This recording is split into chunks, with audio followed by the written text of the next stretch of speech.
More breaking news. The government has taken a decision now to print plastic currency notes, which will be based on a plastic or polymer substrate. In fact, the Ministry of State for Finance has informed the Parliament that the procurement of material has already begun. Trial runs of the new notes will take place in 5 cities, where 1 billion plastic notes worth 10 rupees will be first distributed. India Today's Divina Gupta joins us for more on this. Divina, just break this down for us. Explain it to us. What exactly is the Ministry of Finance planning to do?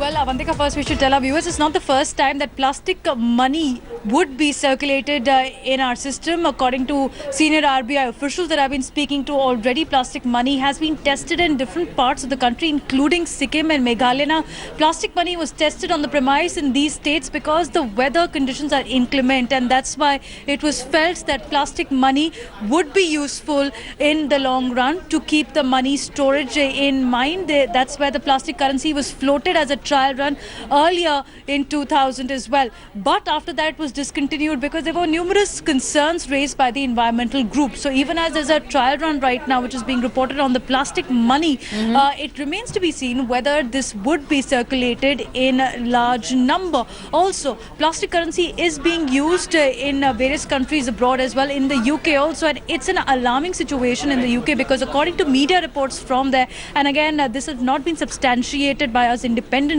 but the media report suggests that the plastic currency has seen opposition specifically from people from Hindu community because there were also allegations that certain beef component could be used in the plastic currency. Once again, I must reiterate that right now the trial run that is on does not have any component which is called the talon, which is made from beef, which is required to make this plastic currency at the moment.